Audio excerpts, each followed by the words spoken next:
نؤمن به ونتوكل عليه ونعوذ بالله من شرور أنفسنا ومن سيئات أعمالنا من يهده الله فلا مضل له ومن يضلل فلا هادي له وأشهد أن لا إله إلا الله وأن محمدًا عبده ورسوله أما بعد فأعوذ بالله من الشيطان الرجيم بسم الله الرحمن الرحيم وإذ نجيناكم من آل فرعون يسومونكم سوء العذاب يذبحون أبناءكم ويستحيون نساءكم وفي ذلكم بلاء من ربكم عظيم وإذ فرقنا بكم البحر فأنجيناكم وأورقنا آل فرعون وأنتم تنظرون وعن أبي قتادة رضي الله تعالى عنه أن رجلا سأل النبي صلى الله عليه وسلم عن صيام يوم عاشوراء فقال إني أحتسب على الله أن يكفر السنة التي قبله وقال تعالى إن الله وملائكته يصلون على النبي يا أيها الذين آمنوا صلوا عليه وسلموا تسليما اللهم صل على محمد وعلى آل محمد كما صليت على إبراهيم وعلى آل إبراهيم إنك حميد مجيد اللهم بارك على محمد وعلى آل محمد كما باركت على إبراهيم وعلى آل إبراهيم إنك حميد مجيد الحمد لله شكر গুজার হচ্ছে মহান রব্বুল ইজ্জাতুল জালালের দরবারে যিনি আমাদেরকে মসজিদে আসার সুযোগ করে দিয়েছেন এজন্য শুকরিয়া আদায় করে আলহামদুলিল্লাহ দুরূদ ও সালাম বর্ষিত হোক নবী মুহাম্মদুর রাসূলুল্লাহ সাল্লাল্লাহু আলাইহি ওয়াসাল্লাম তার পরিবার পরিজন এবং সমস্ত সাহাবা একরাম রিদওয়ানুল্লাহি তাআলা আলাইহিম আজমাইনের উপর। সম্মানিত হাজিরিন, আল্লাহ সুবহানাহু ওয়া তাআলার দরবারে যে পরিমাণ শুকরিয়া আদায় করা দরকার সেইটা আমরা পারি না, তবে স্বীকার করেই শুকরিয়া আদায় করি যে তিনি আমাদেরকে ঈমানের মতো দৌলত দান করেছেন, এজন্য শুকরিয়া আদায় করে আলহামদুলিল্লাহ। ভাইরা আমার, বিষয়টা হলো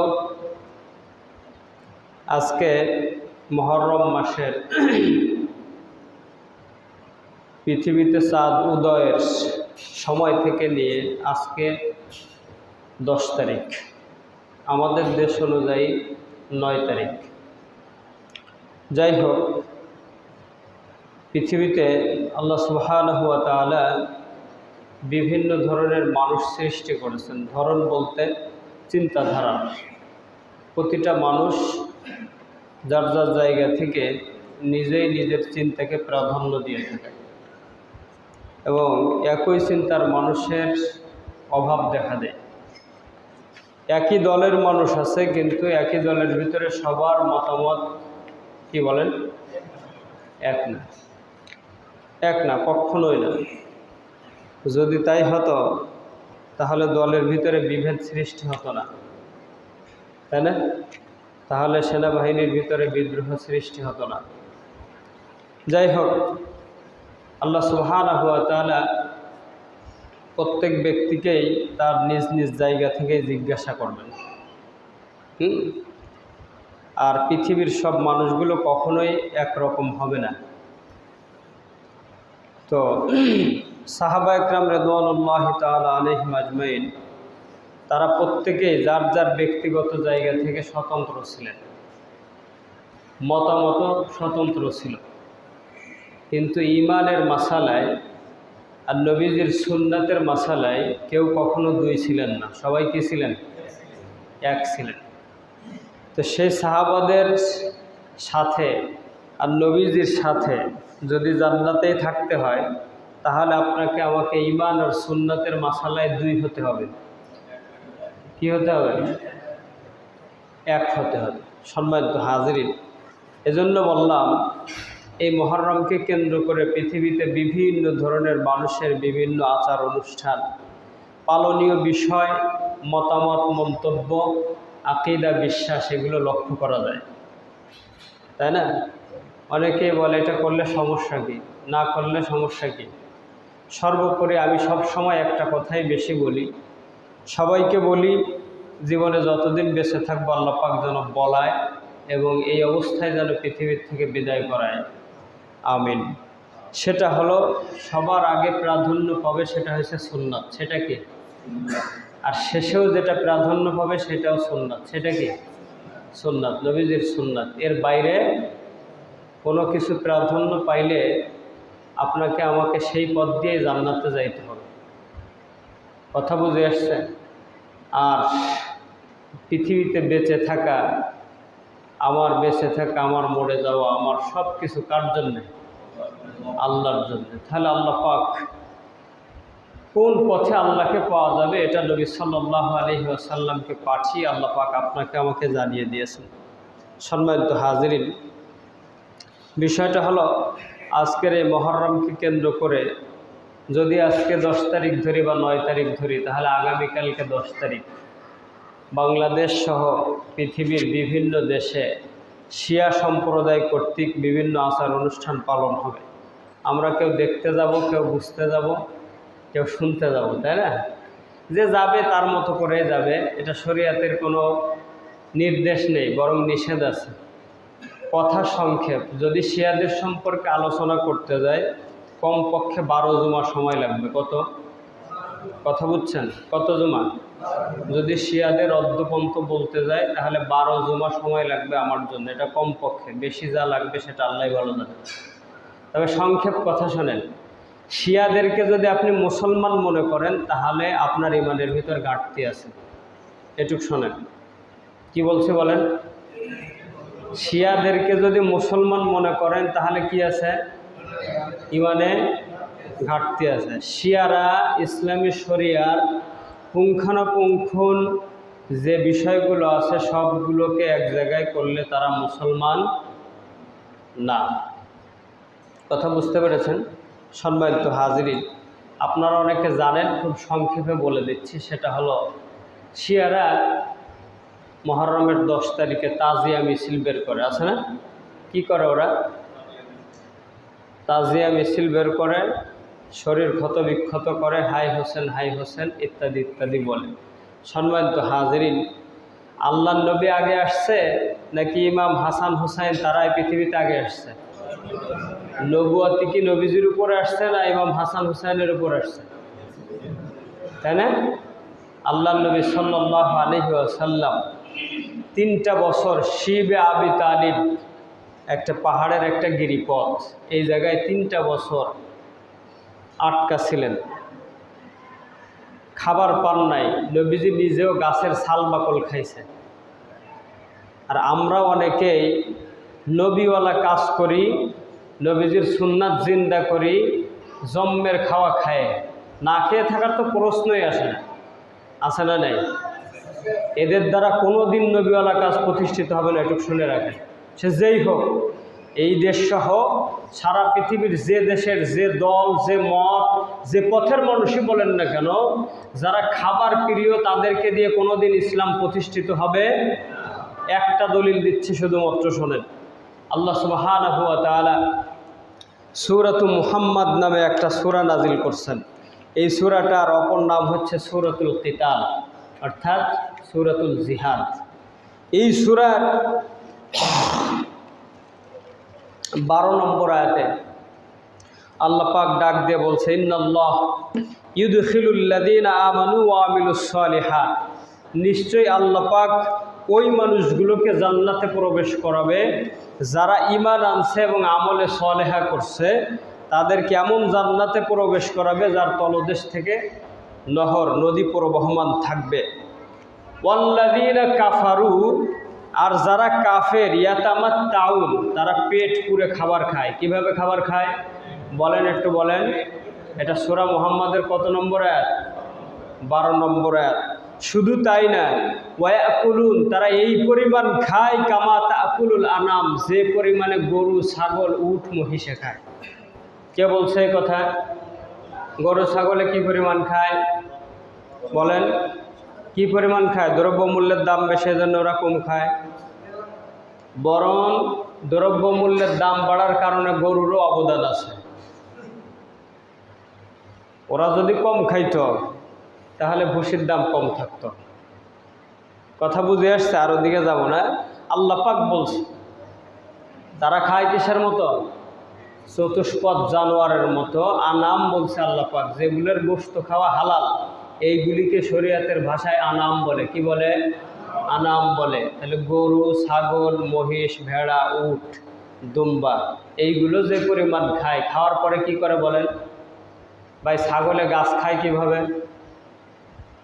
দেখেন না আপনারা? না, পা বাঁধায় দিয়ে তারপরে খায়। শিয়ালে অনেক সময় লাফ দিয়ে আঙ্গুর ধরতে পারে না, কিন্তু ছাগলে লাফ দিয়ে গাছের পাতা নিয়ে আসে। আর গরু খাওয়ার পরে কি করে? জাবর কাটে। কি কাটে? গরুর জাবর কাটার কথা আল্লাহ পাক সূরাতুল ফিলের শেষ আয়াতে বলছে, ফাজআলাহুম কাআসফিন মাকুল। মাকুল শব্দের কাআসফিন মাকুল অর্থ হয়েছে ভক্ষিত খাবার, আবার জাবর কাটা। কথা বুঝে আসছে? যাক, তো আল্লাহ পাক বলছে কি, যারা জম্মের খাওয়া খায় এরা কিসের মতো? গরু ছাগলের মতো, চতুষ্পদ জানোয়ারের মতো। আল্লাহ পাক আয়াতের শেষ অংশে বলছে, ওয়ান্নারু মাসওয়াল লাহুম, তাদের চিরস্থায়ী ঠিকানা হচ্ছে জাহান্নাম। কোথায়?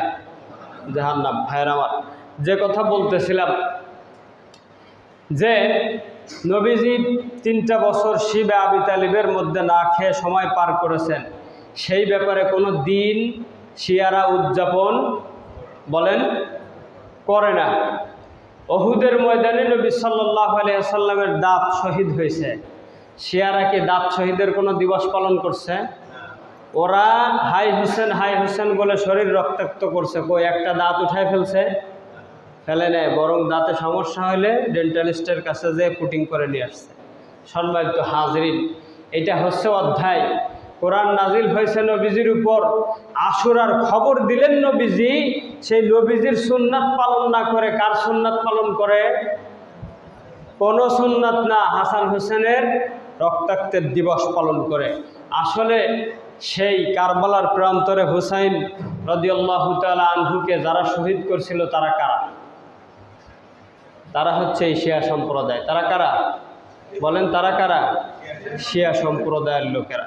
ভাইয়ের আমার, চোর যখন দেখে যে ধরা খেয়ে যাবে, তখন নিজেই জনগণের সাথে মিশে দৌড়ায় আর বলে চোর চোর চোর। বলে কি বলে না?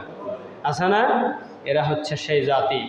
এক কথায় শিয়ারা কি না বলেন? মুসলিম না। এটুকু মনে রাখতে হবে। সম্মানিত হাজরিন, তাদেরকে যারা তৈরি করছে তারা ইহুদি। কারা? আরে বলেন, শিয়াদেরকে যারা তৈরি করছে তারা কারা? আবার বলেন, শিয়াদেরকে যারা তৈরি করছে তারা কারা? ইহুদি। কথা বুঝে আসছে? এবং শিয়া সম্প্রদায়ের যিনি প্রধান ছিলেন তার নাম হচ্ছে আব্দুল্লাহ ইবনে সাবা। তার নাম কি? আব্দুল্লাহ ইবনে সাবা। এই সংক্ষিপ্ত ইতিহাস বললাম। সম্মানিত হাজরিন, চলেন এই 10ই মুহররমকে কেন্দ্র করে নিয়ে বিভিন্ন আচার অনুষ্ঠান আছে। গত জুমায় অল্প বলছিলাম যে 10ই মুহররম কোথা থেকে আসে। আসলে 10ই মুহররম এই দিনটাতে আরবের মুশরিকরা, একটু শোনেন, 2টা কথা একটু শোনেন। আজকে আমি আরেকটু আপনাদেরকে সহজ করে দিয়ে দেব। আল্লাহ, আমি বুঝার জন্য বলতেছি শুধুমাত্র। সম্মানিত ভাইয়ের আমার, বহু মানুষ বহু মসজিদে যায়, কারণ বিভিন্ন ধরনের গল্প, কেসা আর কাহিনী শোনা যাবে না বলেন? দূর দূরান্ত থেকে তারা গাড়ি ভাড়া করে সে জায়গায় যায়। আমার এখানেও কেউ দূর থেকে আসে। গল্প যেটুক যখন বলা যাবে সেটুক সে সময় বলব। অযথা কারোর কানের খোরাক, কিসের খোরাক? কানের খোরাক আর চায়ের দোকানের মজমা মিলানোর আইটেম, এইগুলি দেওয়ার জন্য আমার আলোচনা নয়।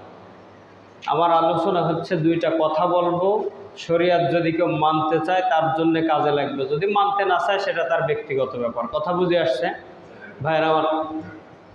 10 মুহররমের এই দিনটাতে আরবের মুশরিকরা, এটা মুসলিম শরীফের মধ্যে হাদিস আসছে আব্দুল্লাহ ইবনে আব্বাস রাদিয়াল্লাহু তাআলা আনহুমা থেকে, আরবের মুশরিকরা তারা এই দিনে রোজা পালন করত। কি করত বলেন? আরবের মুশরিকরা এই দিনে রোজা পালন করত। তারা যখন রোজা পালন করত তখন নবী সাল্লাল্লাহু আলাইহি ওয়াসাল্লামও এই দিনে রোজা পালন করত। রোজা পালন করতে যে এইভাবে রোজা চলছে, মদিনাতে যখন নবী সাল্লাল্লাহু আলাইহি ওয়াসাল্লাম গেলেন তখন দেখলেন যে মদিনার ইহুদিরাও রোজা পালন করে, যে হাদিসটা গত জুমায় আপনাদেরকে শোনাইছি। তারা রোজা পালন করার মধ্য দিয়ে নবীজি তাদেরকে জিজ্ঞেস করলেন এই দিনটা কি? তারা বলল হাদা ইয়াউমুন আযীমুন। আর এক বর্ণনায় আসছে হাদা ইয়াউমুন সালিহুন, এটা একটা বিশেষ দিন যেদিন আল্লাহ পাক মুসা আলাইহিস সালামকে ফেরাউনের কবল থেকে মুক্তি দিছিলেন। কি দিছিলেন বলেন? একটু বলেন কি দিছিলেন? ফেরাউন এবং তার সম্প্রদায়ের কবল থেকে মুসা আলাইহিস সালাম এবং তার সম্প্রদায়কে মুক্তি দিছেন। ওয়া আগরাকা ফিরআউনা ওয়া কওমাহু, এবং যেদিনটাতে আল্লাহ পাক ফেরাউন এবং তার কওমকে, তার জাতিকে লোহিত সাগরের মধ্যে ডুবায় মারছে, সেই দিন। এর শুকরিয়া স্বরূপ মুসা আলাইহিস সালাম রোজা রাখছেন। কি স্বরূপ বলেন? শুকরিয়া স্বরূপ। তাহলে কোনো বিপদ থেকে মুক্তি লাভ করার পরে নবীদের সুন্নাত কি বলেন?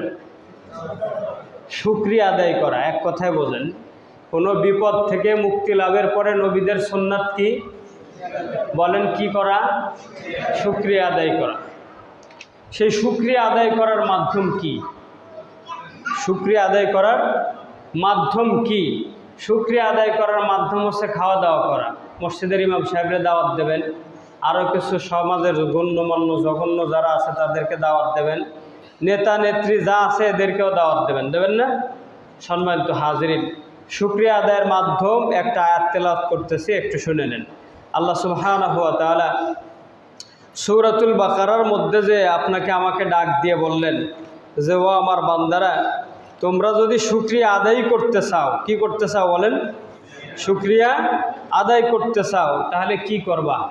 সূরাতুল বাকারার 176 নম্বর আয়াতের মধ্যে আল্লাহ বললেন ইয়া আইয়ুহাল্লাযীনা আমানু, ও ঈমানদারেরা, কুলু মিন তাইয়্যিবাত, ভালো খাবারগুলো খাও, মা রাযাকনাকুম, আমি তোমাদেরকে যে রিজিক দিয়েছি তার থেকে ভালো খাবারগুলো খাও, ওয়াশকুরু লিল্লাহ, আর আল্লাহ পাকের শুকর আদায় করো, ইন কুনতুম ইয়্যাহু তা'বুদুন, যদি তোমরা ইবাদত করতে চাও আর আমার ইবাদত গুজার বান্দা হতে চাও।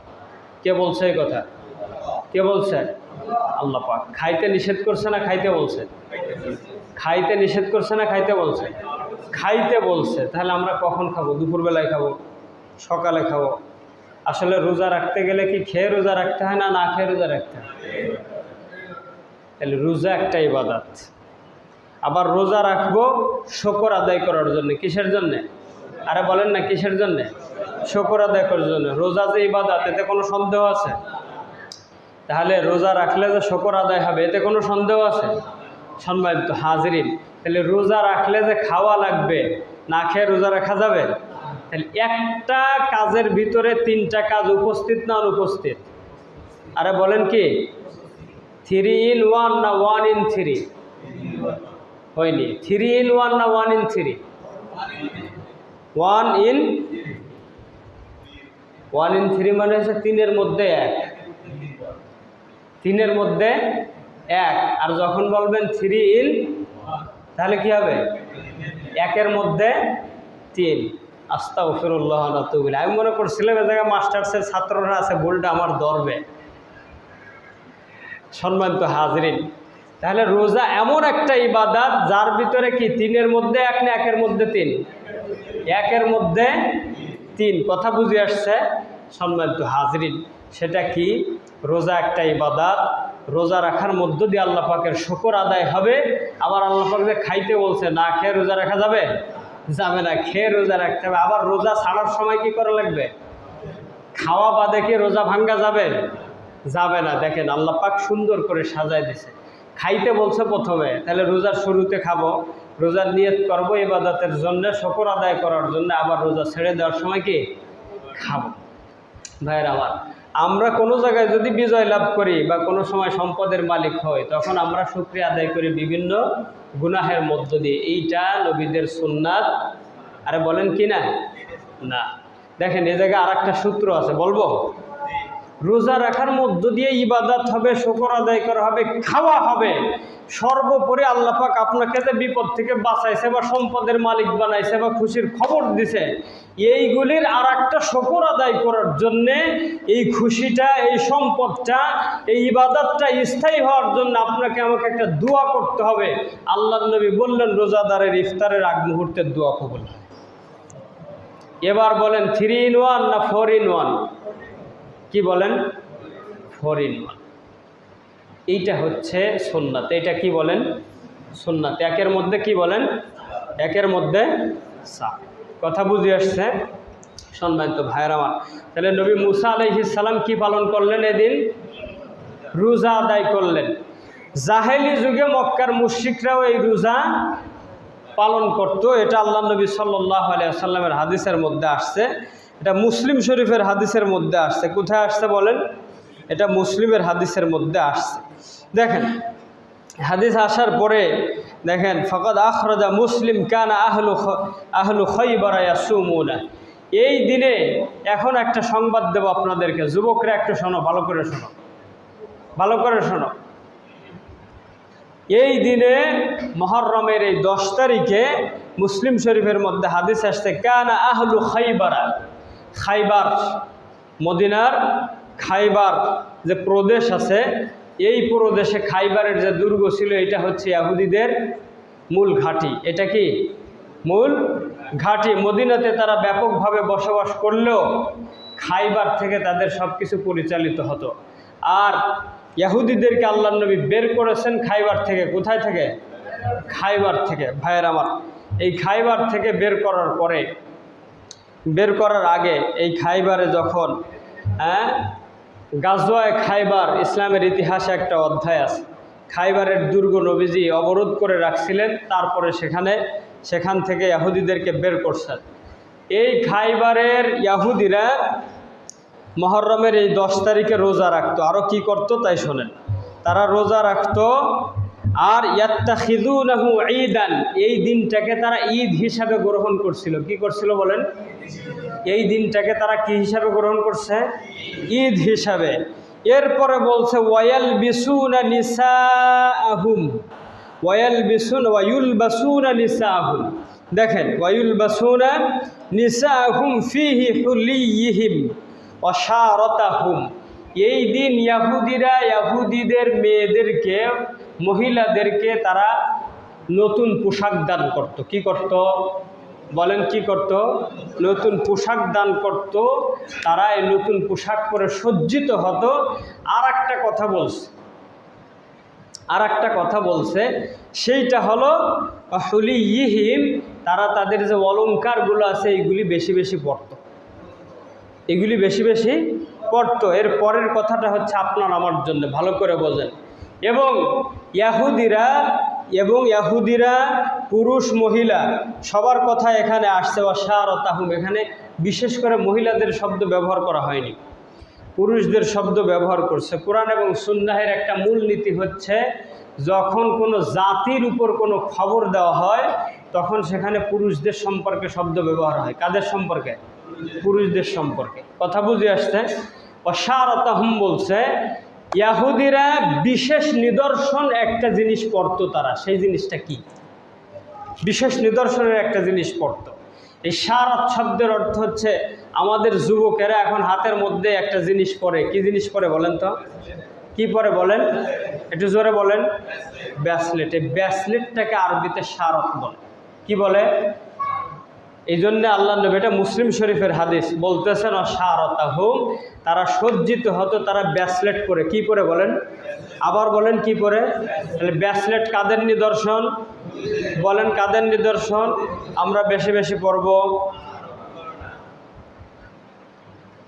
যারা ব্যাসলেট পরবে আজকের থেকে তাকে সালামও দেব না।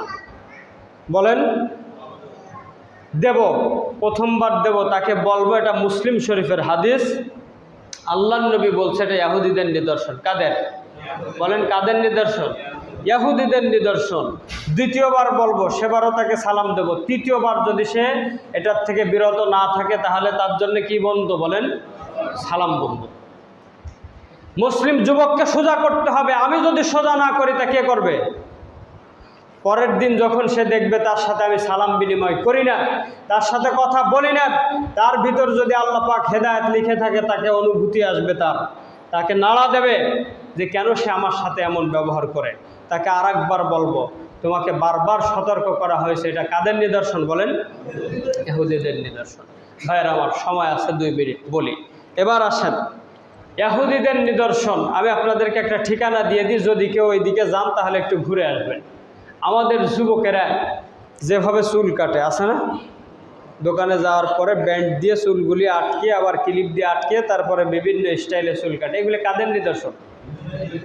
ইহুদিদের নিদর্শন। আমি আপনাকে দলিল দিয়ে দিচ্ছি, এটা তো আছে, এটা তো এমনি বলে দিলাম, বাস্তব দলিল দিচ্ছি। শান্তিধাম মোড়ে যাবেন। কোথায় যাবেন? শান্তিধাম মোড় থেকে একটা রোড রয়্যাল হোটেলের দিকে গেছে, একটা ডাকবাংলা গেছে, একটা ফেরিঘাট গেছে, আর একটা পশ্চিম দিক দিকে ঢুকে জাতিসংঘ পার্কের পশ্চিম দিয়ে আবার রয়্যালের দিকে বেরোয়েছে না? আর একটা রোড বাকি আছে, মনে আছে? একটা রোড কোন দিক গেছে? পূর্ব দিক গেছে। আবার শামসুর রহমান রোড নাকি এটা? হ্যাঁ, এইদিকে ঢুকবেন। এই দিকে ঢুকার পরে অল্প 50 থেকে 100 ফিট পূর্ব দিকে যাওয়ার পরে দেখবেন ডান হাতে একটা ক্লিনিক আছে, মিশু ক্লিনিক। মিশু ক্লিনিকের গেটে দাঁড়াবেন, দাঁড়িয়ে রাস্তার অপোজিটে তাকাবেন। ঠিক এই সোজা অপোজিটে একটা MR হেয়ার কাটিং একটা দোকান আছে। খুব সম্প্রতি যাবেন, পাল্টানোর সম্ভাবনা আছে। যাওয়ার পরে দেখবেন সম্পূর্ণ একেবারে ইহুদিদের ছবি সহ তাদের স্টাইলগুলো ও জায়গা ফিট করা আছে।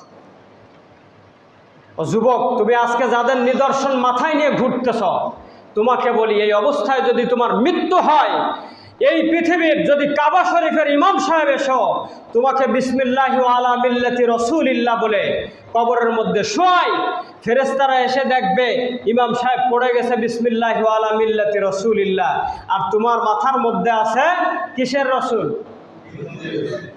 ইহুদিদের রসুল তো এভাবে চুল কাটতো না রে ভাই। তোমার মাথার মধ্যে আছে সুন্নাতুল ইয়াহুদ। ফাওয়াজাদাল মালাইকা আইওয়াজ্জাদুল মালাইকাতু ফি রাসিক সুন্নাতাল ইয়াহুদ। ফেরেশতারা এসে তোমার মাথার মধ্যে ইহুদিদের সুন্নাত পাবে। তখন তোমাকে কি আল্লাহর নবীর সুন্নাত দিয়ে আপ্যায়ন করবে না ইহুদিদের ডান্ডা দিয়ে আপ্যায়ন করবে? সতর্ক হও। ও দোস্ত, আজকের এই দিনে আল্লাহর নবী আমাদের জন্য রোজা রাখাকে সুন্নাত করে দিলেন।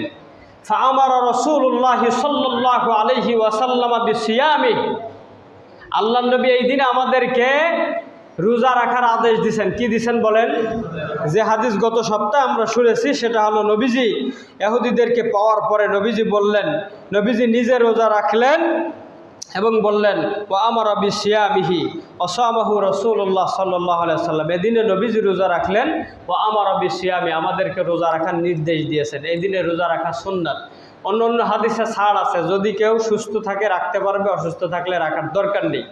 যদি চায় রাখতে পারবে সব পাবে, মুস্তাহাব সব, যদি না রাখে কোনো গুনাহ হবে না। দ্বিতীয় কথাটা একটু শোনেন। আল্লাহর নবী মদিনার জীবনে 8 বছর এই রোজাটা রাখছে। কয় বছর? 8 বছর 10 তারিখের রোজাটা রাখছে। এরপরে একদিন সাহাবারা, হাদিসের মধ্যে আসছে, ফাকালু আসহাবু রাসূলুল্লাহ সাল্লাল্লাহু আলাইহি ওয়াসাল্লাম, নবীজির সাহাবারা বললেন, ইয়া রাসূলুল্লাহ হাদাল ইয়াউম তুআযিমুনাহু ইলাল ইয়াহুদ ইলা আখিরিল হাদিস আও কামা বায়ানা নবী সাল্লাল্লাহু আলাইহি ওয়াসাল্লাম। সাহাবারা বললেন, ইয়া রাসূলুল্লাহ, এই দিনটা তো শুধু ইহুদিদের কাছে বেশি সম্মানের, তা আমরাও যদি ইহুদিদের মতো একদিনের রোজা রাখি তাহলে তো আমরা ইহুদিদের সমান হয়ে গেলাম। কে বলছে এই কথা? আল্লাহ নবীর সাহাবারা বলতেছে। তারা কি আমাদের থেকে কম বুঝতো? একটু বলেন। তো তারা একটু কম বুঝতো, কারণ তারা তো ডিজিটাল যুগের মানুষ না, তারা তো আর মোবাইল হুজুর না যে সাথে সাথে ইউটিউবে সার্চ দিয়ে, গুগলে সার্চ দিয়ে হাদিস নামায় বলবে। দেখেন, আমরা বেটারা পড়তে পড়তে খাওয়ান দাওয়ান বন্ধ করে দিয়ে পড়ছি, পরীক্ষায় নাম্বার কম পাইলে মাদ্রাসা থেকে খাবার বন্ধ করে দিছে, আমাদের পড়ার দাম নেই, এখন ইউটিউবে সব হয়ে গেছে। আমি একদিন বলছি, ইউটিউবে কি সব আলোচনা করা যায়? এই আলোচনা কি বলছি, যদি করতে হয় তাহলে কয়দিন সময় লাগবে? কমপক্ষে। সম্মানিত হাজরিন, এখন আল্লাহ নবী সাহাবারা এই কথা বলার পরে নবীজি বললেন, লাইন বাকিতু ইলা কাবিলিন লা সুমান্নাত তাসিয়া, যদি আমি আগামী বছর জীবিত থাকি তাহলে আমি 9 তারিখের রোজাটাও রাখবো, তাহলে ইহুদিদের মুখালাফাত হবে। এই হাদিসটার ব্যাখ্যা করছে সর্বপ্রথম ইমাম মুসলিম রহমতুল্লাহি আলাইহি, তারপরে ব্যাখ্যা করছে মুসলিম শরীফের ব্যাখ্যাকার ইমাম নববী রহমতুল্লাহি আলাইহি, তারপরে ব্যাখ্যা করছে ইমাম ইবনে তাইমিয়া রহমতুল্লাহি আলাইহি, এরপরে ব্যাখ্যা করছে হাজী ইমদাদুল্লাহ মুহাজির মক্কি রাহিমাহুল্লাহ, এরপরে ব্যাখ্যা করছে হুসাইন আহমদ মাদানী রহমতুল্লাহি আলাইহি, এরপর ব্যাখ্যা করছে মুহাদ্দিস ইয়াহইয়া রহমতুল্লাহি আলাইহি, এরপর ব্যাখ্যা করছে দারুল উলুম দেওবন্দের সদ্য প্রয়াত মুহাদ্দিস সাইদ আহমদ পালনপুরি রহমতুল্লাহ আলাইহি। সকলে এক কথাই বলছে, আল্লাহ নবী 9 তারিখের হাদিসটা এজন্য বলছেন ইহুদিদের বিরোধিতা করার জন্য। কিসের জন্য বলেন? কিসের জন্য বলেন? আবার বলেন। ইহুদিদের বিরোধিতা করার জন্যে আল্লাহ নবী রোজা রেখে হাদিস আমাদেরকে শিক্ষা দিচ্ছেন, আর আমরা ঘরে ঘরে পরতে পরতে নিজের জীবনের মধ্যে, নিজের শরীরের মধ্যে ইহুদিদের সুন্নাত বাস্তবায়ন করতেছি। ও যুবক, আর তোমাকে কবরে শোয়ানো হবে বিসমিল্লাহি ওয়া আলা মিল্লাতি রাসূলিল্লাহ। তুমি শুনে নাও, আমি কবরের সিদ্ধান্ত দিচ্ছি না, নবীজির হাদিস অনুযায়ী তোমাকে সিদ্ধান্ত দিচ্ছি, তোমাকে হাদিস শোনাচ্ছি। এই অবস্থায় যদি তুমি মারা যাও, কবরে তুমি সুপারিশ সাফায়াত কোনো কিছু পাবে না, আদর পাবে না, বরং তোমার জন্য কবর হবে জাহান্নামের একটা টুকরো। যা বললাম, যা শুনলাম, আল্লাহ পাক আমাদেরকে বুঝার, আমল করার এবং সুন্নাতের উপর ঐক্যবদ্ধভাবে সমবেতভাবে টিকে থাকার তৌফিক দান করুক। ওয়া মা আলাইনা ইল্লাল বালাগ। আসসালামু